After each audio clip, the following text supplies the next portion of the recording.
Atlantis Rising Research Group, audiobooks. British ancient history writer and information technologist Matt Sibson operates a popular YouTube channel called Ancient Architects. According to his Facebook page, he's currently rewriting the history of Stonehenge landscape with new interpretations of Neolithic monuments. Sibson is among those who regularly challenge orthodox Egyptology, but he does so with a level of detail and a command of the facts that make him quite formidable and not easily dismissed. Among his arguments is that most of the monuments attributed to dynastic Egypt are, in fact, much older, a view this magazine heartily endorses. We've enjoyed several of his videos, but we were especially taken by his June 18th, 2018 presentation, The Red Pyramid, Secret Chamber. In the 12-minute piece, Sibson focuses on the curious chamber found beneath the Red Pyramid of Dahshur, sometimes called, but without evidence, the burial chamber.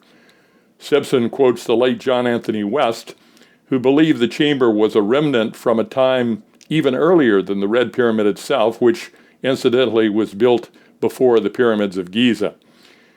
In February 1999, Atlantis Rising sponsored a West-led tour of Egypt, during which this writer noted to West the odd disparity between the chamber and the pyramid. Several points stood out. The stones in the pit at the bottom of the chamber were clearly of a different type than the structure above. Moreover, while the pyramid had been built with great precision, the pit was chaotic, and even though its stones were doubtless cut artificially, their edges had been rounded in a way that to me suggested water weathering. I thought the place must be part of a much older site over which the pyramid had been built, possibly to memorialize a sacred prediluvian place. Whatever weathering had occurred had been halted by the sheltering pyramid, I thought, and I was stating the obvious. But West, who overheard me, became excited and said, "I think you're absolutely right," he exclaimed. "I don't see any other possible explanation." In AR number 19, June 99, I wrote, quote, "pushing back the portals of civilization" about our discussion.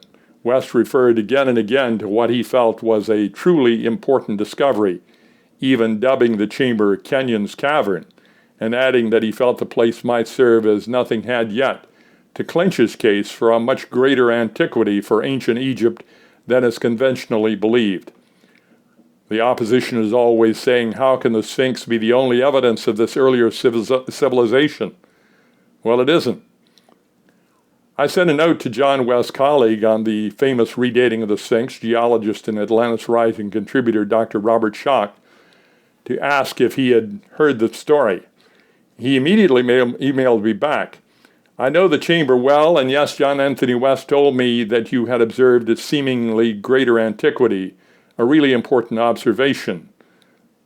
Schock also supports the weathering hypothesis for the stones and its explosive dating implications for ancient Egypt. John West, Sibson believes, must have been close to the truth, but the most important discovery in the place he thinks may yet come. On the wall opposite the viewing platform, Sibson points to what certainly appears to be a remarkable blocking stone that might lead to some unknown chamber beyond. Moreover, he reveals there are obvious tool marks around the stone's edges that he believes show someone else may have already attempted and possibly succeeded in accessing the mystery chamber. Once again, the true history of ancient Egypt is left unfinished, but perhaps not for much longer. J. Douglas Kenyon, editor, Atlantis Rising.